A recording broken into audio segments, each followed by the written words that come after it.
it was a test that we had to go through to build and make us stronger than ever. And now let somebody try it. Yeah. She will cut them in a heartbeat. Yeah.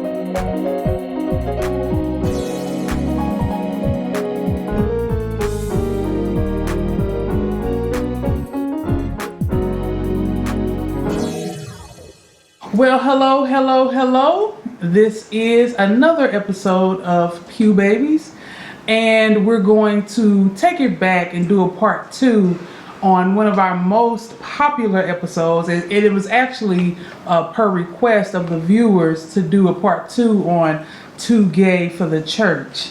So here we are again. We're going to do part 2 and kind of touch on some other things that we didn't get a chance to address in the last episode.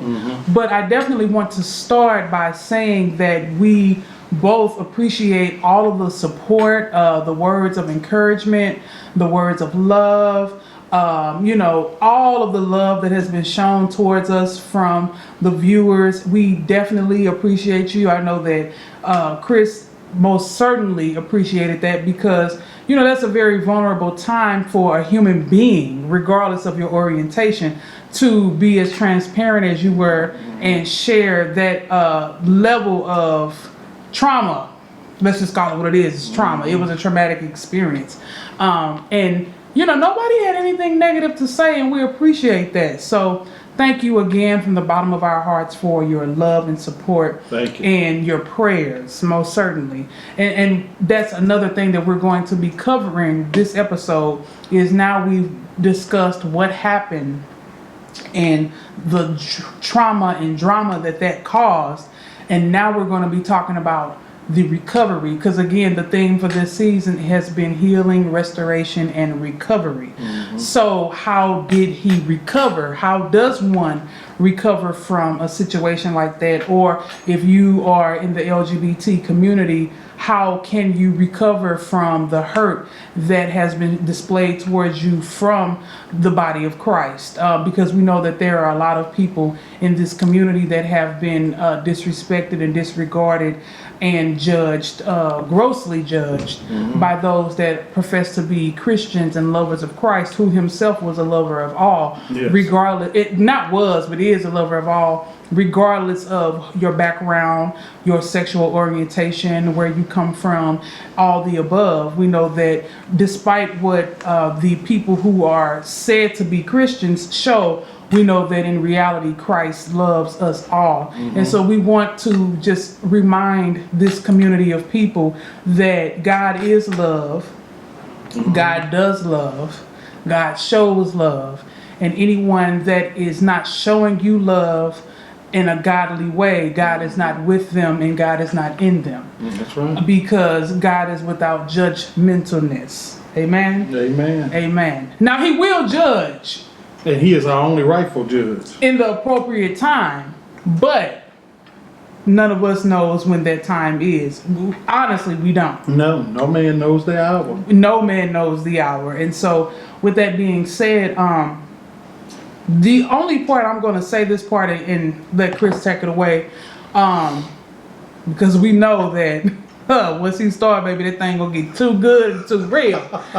But some people have, asked me, well, why would you do this whole entire show with someone that is a part of the LGBT community? Or why would you stand by someone that's living that lifestyle?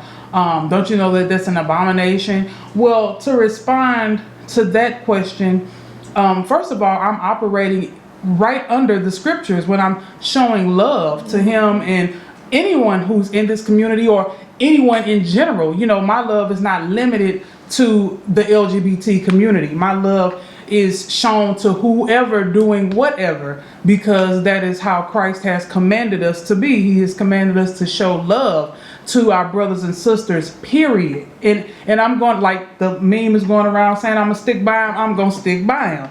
That's that. Because we were friends before I knew this happened. We were friends when he was in the church. And if you're a real friend, why would you stop being friends with someone because their lives went down a different road than yours? You know what I mean? how would I feel if he stopped being my friend because I did something? You know, we have all done things that people don't agree with, but I think that it's important to still love people regardless of who they sleep with, regardless of where they've come from, regardless of the things that they've done. You know, people need a support system, and people just need support in general. And so I am operating under that command to show love, and I will continue to show love. And I want to do this show with him because we've been talking about it for years. This, like I said in earlier episodes, this is my brother. And so why would I act different with him just because you don't like it? I'm not changing my perspective. This is my brother, and he gonna still be my brother until the end. Come on, somebody. And somebody, come on. In the sure end. At the sure end. I'm talking about till my eyes close. And another thing, you know, people want to judge you for your lifestyle, but really, if I wanted to go there, I could and say, well, okay, so you're judging this man because of his lifestyle, but see, the reason why I'm gonna stick by him is because when my aunt died, he was at the hospital. When my mama died, he was right there with us at the funeral. When my cousin died, he was right there with us at the funeral. When my grandfather died, he was right there with us at the funeral. And not only just that, with our family business, he would come there and work to 2, 3 o'clock in the morning, helping us go through records. He was always there when my grandmother was putting together her retreats. He was there helping us fold programs and put bags together and carry luggage and helping us in every which way he can. An upstanding young man and a gentleman through and through. I can definitely say that. Still open doors for his mother, still buy his mother flowers, still take care of his sister, still being more of a man than some of these men that have so much to say about his lifestyle of being. And I'm pretty sure that when the day comes, he's going to be a great uncle and a great father. I am confident of this. And so, you know, some of those people that have so much to say, when I was going through my situations, they were nowhere to be found. Nowhere to be found. And still have not shown themselves friendly or showed any love towards me or my family. Or if they showed love, they were just there for the moment. He has been here for the long haul. Even after the body was on the ground, even after things went left, he was still there helping us pick up the pieces. And still here, still taking my grandmother groceries every weekend. Don't ask her for a dime. If she needed him to cut her grass, he would still do it. If she needed a ride, him or his mother and the people of his family will come and take her where she needs to go. When I had any situation going on, they showed up. When he was in the hospital, I showed up. We have prayed together. We have laughed together. We have went through tests and trials together. And so I will never stop being his friend because of whatever you think I should stop being his friend for. So understand that and know that when the next time you feel like you want to ask me that question and talk out the side of your neck, because the next time I'm not going to be as nice. I'm going to let you have it. Okay? Okay. When you got to represent for the real ones. Yes. And when you know, like you said, I didn't even know you was going to say all that. I know you didn't. You know, I know what I know. You know what you know. Right. And at the end of the day, I don't do all I have done for kudos or credentials or none of the above. Because if you did, you would have been gone. Been gone. Because clearly, all the hell I have been there through, I didn't get nothing out of it. I just went through it because exactly. You, my sister, that's my family. That's granted to me as well. Exactly. And anyone who feel or got anything to say about, like you said, I dare you to say it to my face. You're going to get beat up. And you know, and it's sad that we had to start off and put this out there because, like you said, we've had mixed reactions. We had way more positive than negative. Yeah. But it has been those certain naysayers, you know, just because anyone who knows me, the episode that we did lastly, that was really a coming out for me. Yeah. I mean, the people who are in my circle, they know, right? You know, what they know, and you know, it's not I'm ashamed or none of the above. I just understand how the world works. And I understand how the perception of people works. And when you give them something to run off of, because, you know, people don't know your business. People don't know our business. Why? Because we keep our business amongst ourselves and we don't give any extra. Yeah. Because if you don't give that extra, guess what? Now you ain't got nothing to say. We follow the code that Michael Corleone gave No, not Michael. The father gave his son, Sonny, don't ever let anybody outside the family know what you're thinking. That's and right. We don't. That's right. We don't until it's time. And that's why nobody didn't see pew buildings coming, because we kept it amongst ourselves. Mm-hmm. The only people who knew was our mothers and Granny.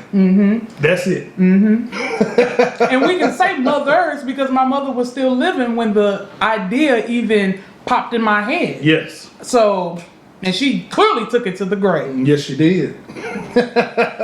So I thank you. I want to say it verbally on camera for them to know that I do appreciate the love and support, because it's hard to find people who really will be a backbone for you when you don't even know you need a backbone. Because people will say certain things to you that they wouldn't dare say to me, because they already know Chris gonna let them have it. And I don't have to cuss you out. No. I don't have to go all out in football. I can cut you so good by telling you the truth about yourself. So let that be a fair warning as well.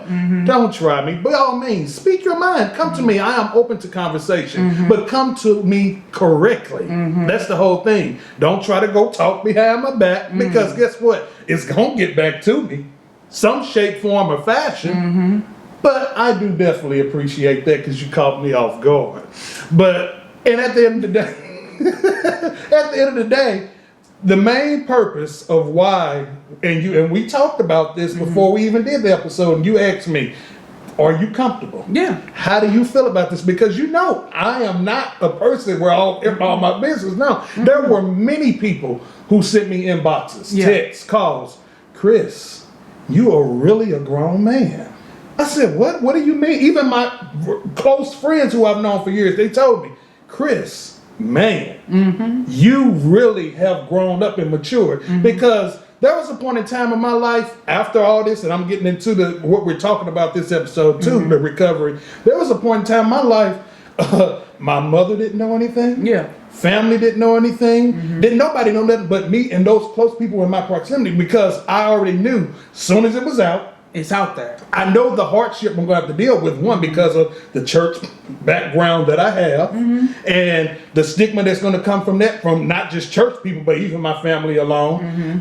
I mean, God knows the internal struggles I had to deal with. Suicide, I would lie and say if suicide didn't ever cross my mind. When you get into a dark place and you feel like you don't have nobody, I'm talking about my mama, nobody there, family, friend, and you have to internalize and deal with that thing. And see, that leaves an open area for the enemy to deal with you. And not just self, but even yourself. Yeah. Am I really of value? Should I really be living anymore? Right. All this I'm going through, and when I talk about when I went through some times where it was nothing but hell on front, side, front, and back, I had to internalize and remember who I was and whose I was. Because if it wasn't for God, I would be dead in the grave. And guess what? They'll still be talking. Yeah. Still be talking. So we glad that you didn't make that decision. No, I thank God for being a God who He strengthened me.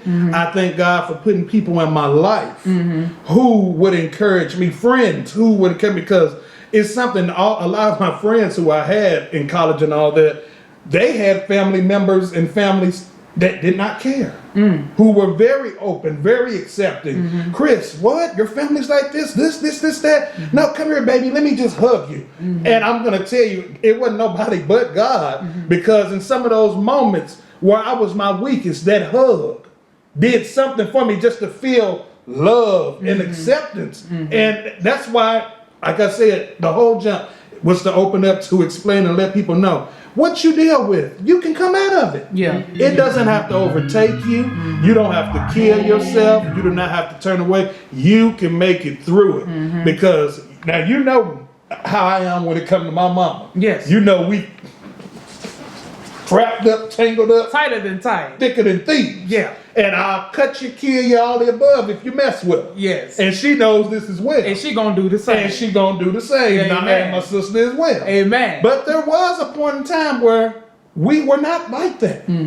One reason being the deep church background. And the other part of it has to do with family. My father in particular. Naysaying, negativity. And it's a lot of things that go through, and I had to, the Lord had to deal with me, and I had to sit back and think about these things myself. You know, I tell people all the time, learn to look at things from different perspectives. Learn to look at it from more than just yours. Look at it from the opposite view, and get in that person's shoes and get a feeling for what they feel. And I really did. I had to think. I was like, well, I guess I see how I'm making my mother feel. You know, being that I was someone who was deep and all the above, but at the same time, I let her know so much, but she didn't know all the all. And so therefore, it was confusing and hard for her to decipher, how can you come from this type of background and all this preaching, teaching, anointing, all the above, to come to where we are right now. And she had to come to a place herself where, oh, you still are Chris. You still are my son. I know what you may like, and you know, without getting into full detail, but she had to finally come to a realization, you still the same person. I just know it's something different about you now. And that's something a lot of people, I was just gonna say, the stigma that is very big with the community, just based off of them knowing when they finally have that no. Because there was a while where my mother had the idea, but she's the type of person you have to confirm it, and when she actually sees it or hears it, that's when it finally hits home. And it's like, then it becomes fact. Oh boy, because she don't deal in fiction. No, that's real. We don't deal with fakeness. We are gutter. Niecy. Shout out. We love I know she cracking up right now when we talking about. We love you, Niecy. And you know, a part of that which have led to some of the hardship, and this is all turning into the recovery and how I overcame my father. He's something else. He have spoke so many ill words, and this is something that I'm talking about that a lot of people go through. But a lot of people, and I'm still going through it. Even here recently, he still speaks ill of me.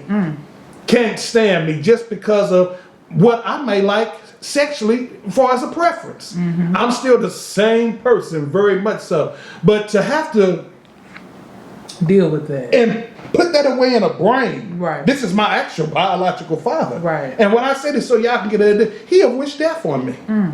I'm putting it out there so I said we're going to be real. We're going to be real.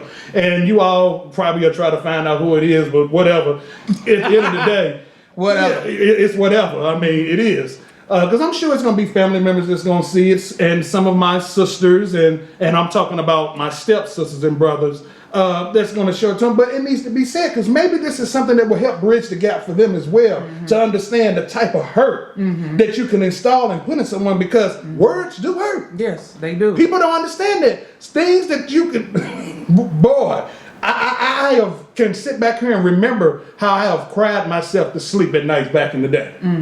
And had to really overcome so many different type of adversities.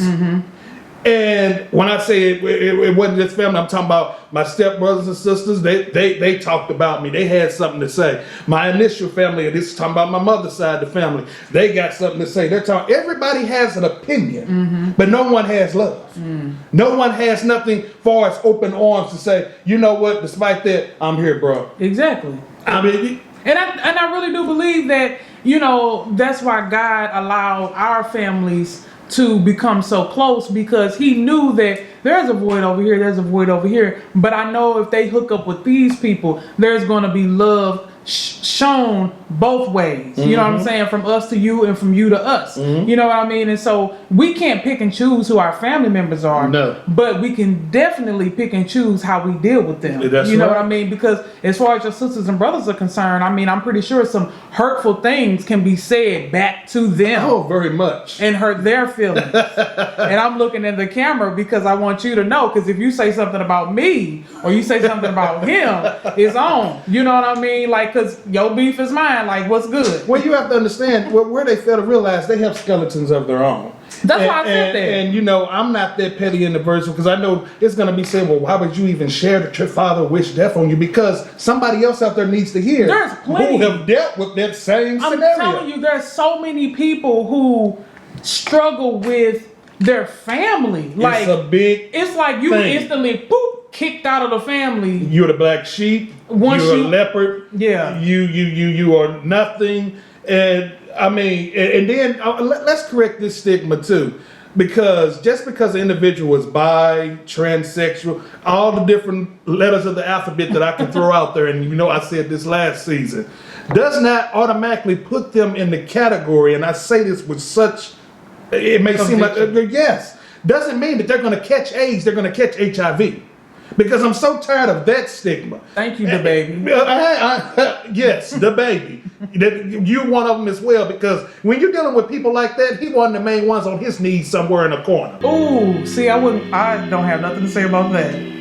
That's a clear sign of those type of people. When you have to bash and down and degrade people to such a standard to make yourself look better, you're telling me what you're doing yourself. So you're the one that's in the parking lots on your knees, huh? You the one that's up here in these low budget hotels that you claiming that you don't go to, you want 5 stars. You telling me, well, maybe that's what you were doing, that you got money now, you have moved ahead, and now you can accept the 5 star. That really vexed me some kind of way, because that ignites these perceptions that these people like my father and all that, the stigmas that they go, it builds them up even more. Mm-hmm. That's why I do like and appreciate people like Lil Nas X. Mm-hmm. I know y'all gonna say, wait a minute. Now, I'm not saying that, everything he doing is correct. Yeah. But how he is pushing the envelope and making this conversation open up more. Because Nicki Minaj, Cardi B, and every other female out there can get up and twerk all day half naked. Y'all ain't got nothing to say. No, they got plenty to say. Yeah, but they're up here getting horny and all the above off of it. I mean, I'm just being real. So if you're not going to feel a certain way about one thing, you can't be that way on the other. Mm-hmm. And that's something that my father has a problem with too. He's accepting of lesbians. He doesn't see no fault in that. But if you are a man being with a man, even if you're a man being with man and female, he can't understand that. Mm-hmm. You're crazy.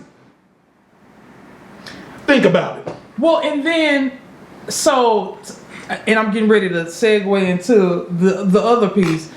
And then, like, everything that he just said are great examples of why it's necessary for love to be shown. Like, that's why it's necessary, because we don't know what's going on with Lil Nas X. We don't know what's going on with Meg. We don't know what's going on with Cardi B. We don't know what's going on with anybody. Mm-hmm. And so, just like he said, dealing with controversy in your own family, then you feel like you don't have anywhere to run. Mm-hmm. And so, what does a person do? You know what I mean? And that's why, if you are a believer of Christ, it's important for you to show love to whomever, regardless of if you agree with it. Because I appreciate Kanye West for saying this on the song Power, when he said, you said I was the abomination of Obama's nation. Well, that's a pretty bad way to start the conversation. Yes, it is. And it is. It's a terrible way to start any conversation, regardless of who it is or what it is. That's a terrible way to start the conversation. And just like I was saying when we were, before we started filming, I said, you'll be more willing to accept an invite to church from me because I've shown you love, than you would be somebody that just called you an abomination. Well, now I'm getting up. Now I don't want to hear anything else that you got to say, because you done already came at me wrong. And you know what I prejudged me and made an assumption that you already know the deal and you know my life. Right. And how can I be accepting of you and you someone that I know at the same time, and all the hell that you got in your closet, you have a nerve to look down on me. Right. How dare you? How dare you? And so that's what I mean. Like, we definitely have to get in our love bag and show love to one another, because you never know what a person is going through. You know what I mean? A lot, like you gave the stats last season. People do commit suicide because they feel like there's no purpose in their lives. You know what I mean? And so rather than, like I did say to someone that commented something, instead of talking about, well, I mean, regardless, holiness is right. And I think that, yes, I'm talking about you, ma'am. And I think that, that's still an abomination. Homosexuality is still a sin. Nobody was disagreeing with you there. But if you feel so strongly, this comment is not even necessary. And it was me that said it, ma'am. If you're watching this episode and want to know who it was that was speaking back with you, it was I that was corresponding with you. Just to let you know, like, hey, I could really go off on you right here, but I'm not going to do that. I'm going to handle you with care and love because, see, when you made your first statement, I had no idea that you had also been abused. And then that later came out of the conversation that you had also suffered abuse. And see, that's why you got to handle people with care. And even though she and I didn't agree on a certain thing, I still handled her with care because I didn't know that she experienced that. She doesn't know what I have going on. She doesn't know what we have going on. And so, you know, I handled her with care and let her know, like, hey, but if that's how you feel, just pray for this person. I mean, really. And that's why I keep saying that, because that is the cornerstone of our belief system is prayer. And if you really, really believe that prayer can change things, then you don't need to say jack to that person. You just need to get on your knees and pray. Because if you believe that God heard you and you have the faith to believe that he heard you and you have the faith to believe that he can move mountains, okay, well, have faith to believe that he can deliver whoever from whatever, whenever, however he chooses to do so. I know from experience, you know, my aunt pushed her plate back and fasted and prayed on behalf of someone else, and it worked. And she didn't have too much negative to say, but what she did do, she did all her talking to God. And I'm just saying that that's what's needed, you know. But to turn the curve, how did you, considering, you know, feeling like an outsider in your own family, everything outsider from the church. Outsider from the church now. No, I'm serious. It's funny, but it's not. I can laugh at it now. Yeah, but definitely wasn't a matter then, because you know, I had some authority in the church world. I was someone. Yeah, you had a position. I had a position, and people still know who I am because the credentials speak for themselves. And you know, I when I sit here and I think about it, because I dealt with the people who were in my circle, you know, as far as you and other church people, you know, who I dealt with real close, because I didn't feel comfortable to try to go to anyone in the church or that matter, because I knew what was waiting. And I knew what was waiting. When you already know the end result before you even start, you already know you're an abomination to Obama's nation. Why am I going to even waste my time? Because we dealt with this on the part one. All this sin that's out here, but the only one that matters is gay. It all matters. I'm saying still saying it all matters. My sin matters.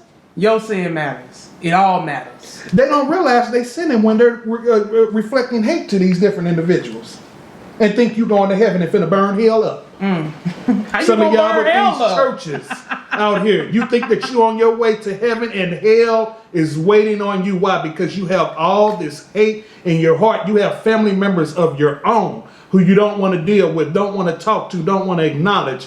Guess what? You better get it right.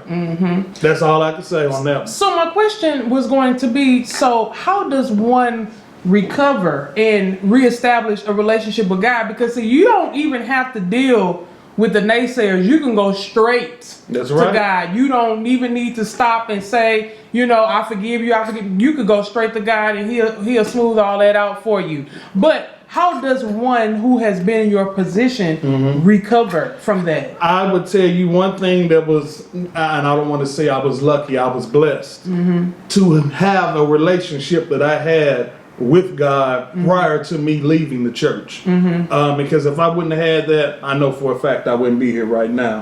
Because it's something about when you're in your lowest times of life, and where he said that word have I hidden in my heart, and how it'll raise up in you at your lowest point. Because I remember some of the scriptures, and I'm tearing up when I think about it, because I can remember those times when I was this close, and you see these fingers are together. So I have to take myself out, and let's get it straight. I was raised, and the way we were raised, I don't care what's going on. Suicide is not an answer. It's not an option. Because you love yourself too much, and know that you are loved too much to ever have to go down that road. But when adversity is all the way up in your face, and then you got the enemy all in your face on this end. One of the main scriptures that I used to deal with all the time that would come to me: he that dwelleth in the secret place of the Most High God shall abide under the shadow of the Almighty. yeah. And he hid me a lot. He hid. I had to be hid from the naysayers. I had to be hid from family. And I can honestly say, when the relationship with my mother, and something, and I tell this to friends, and we've even spoken about it, when it was illness that came up. And I can honestly say to God, I know for sure, if that wouldn't have came up, our relationship wouldn't be back how it is today. Yeah. See, God allows certain things to happen when he knows things need to happen in order to fill that void. And I think for being that type of guy, now don't get me wrong, the illness was Serious it was thing. serious and it was troubling, but he allowed it because in that process, what would happen? We started mending. All these other naysayers and everything that's been said, even that father of mine who thinks I am not even worthy between the scum between your toes. He's not even there in this time of need now. And the main one who is the filthiest and all The black sheep yeah, of the family. all the negativity I can say about it was right here the whole time. So that's one part of me. Once my mother and we was good. I don't give a care what Pastor so-and-so got to say. I don't care what that sister, that daddy, none of, I don't care because that was the only person that mattered to me. Right. And once that happened, I had to learn how to love myself all over again. That's a big one.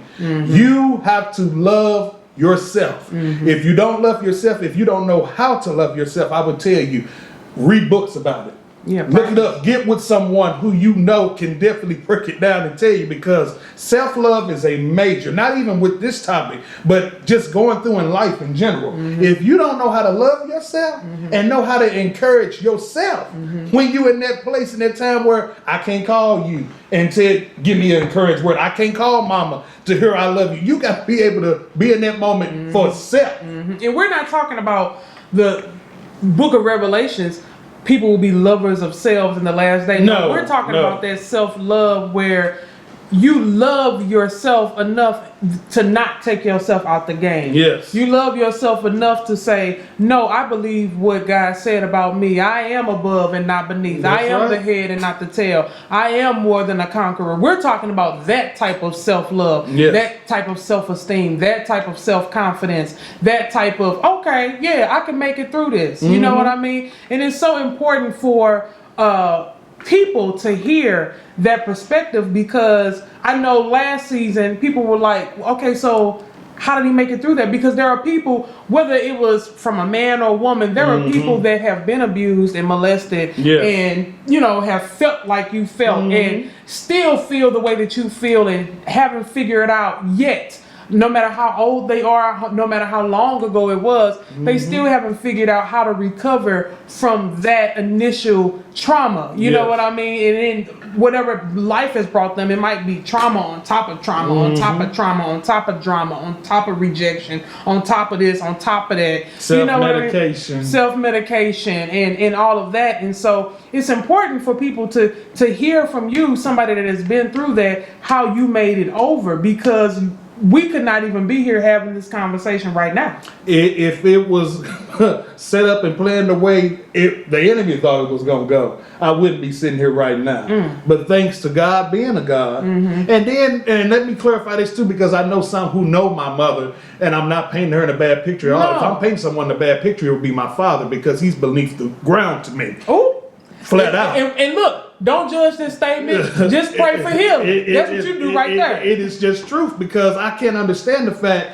and you know, we was talking about the scripture about how a father, Yes, let me pull that up. yeah. Ephesians 6:4. What did it say? It says, this is to your father and to mine. Fathers, do not provoke your children to anger by the way you treat them.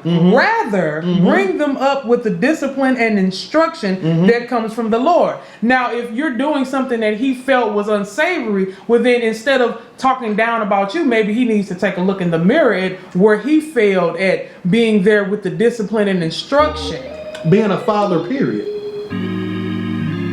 And I'm saying that for some of those out there, just because you don't have a certain family member in your life, this is to the LGBT as well as those outside of it. Life goes on. You're not the first and you're not the last. And just because they feel a certain type of way because you choose to go ahead and progress with your life without them, you're not wrong. No. They're the ones that's missing out. My father, he's the one that's missing out. His other children, my stepbrothers and sisters, they're the ones that's missing out because guess what? Now they get to witness this greatness go forth without them. And in spite of the things that they try to do to hurt you. And maybe there'll be some things that we talk about this season and in this episode where they'll be like, you know what? Maybe I could take some of those tools from them and find healing within myself because again, I'll say hurting people hurt people. That's right. So obviously there's something in them and something in people that choose to hate on anyone where they're in pain and they're hurting. And so again, I encourage you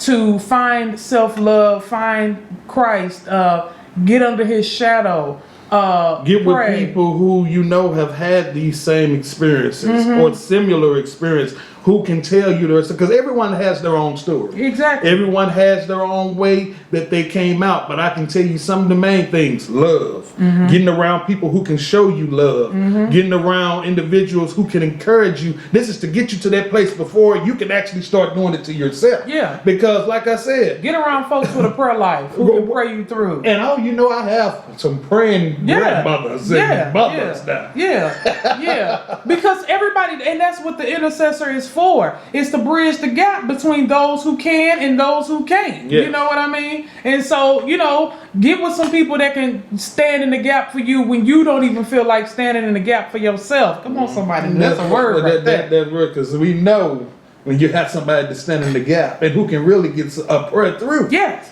We need more love. And I thank God for being able to get back to a place with my mother where the love was prior to and all that. But it was a test that we had to go through to build and make us stronger than ever. And now let somebody try it. Yeah. She will cut them in a heartbeat. Yeah, because at the end of the day, you're her flesh and blood. You're her son. You know what I mean? And she loves you and you love her. And so that's how it should be, and that's how things should go. Yes. And that's how we should look at each other.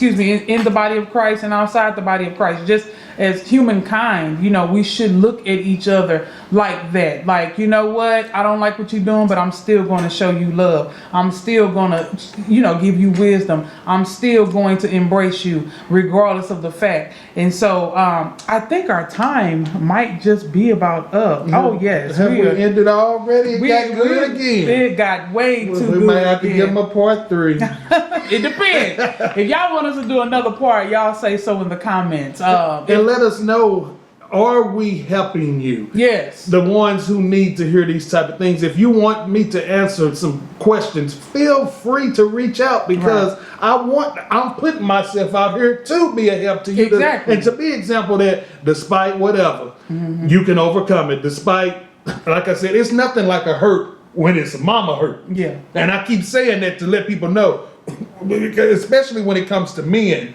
I'm a mama's boy all the way, and that's a different kind of hurt. But you can make it. Yeah. You can get through it. Yep. You're not the first. You're not the last. I'm looking directly at you in your eyes. Just get up. Stop feeling down for yourself. And it's a new day. Guess what? Midnight is already. It may not be bright yet. Yeah. But it is a new day. Sunrise is on the way. Oh, glory. Well, this has been another episode of Pew Babies, and feel free to interact with us. You know what I mean? It's not necessary for you to just be lurkers and lookers. And spectators. And spectators. We're doing this to help you all. We're doing this to have these conversations that you all come and tell us in private. Oh yeah, I like that because it needs to be had. Tell us openly. Show us love openly. It's time out for this backdoor love where I called you and told you on the phone. Being ashamed, who gonna see that you're showing love and support? Right, show love openly. You know what I mean? We've talked about showing love for 2 seasons now. You don't think that we need to be shown love, especially both of us really, but especially me, because I don't have any parents.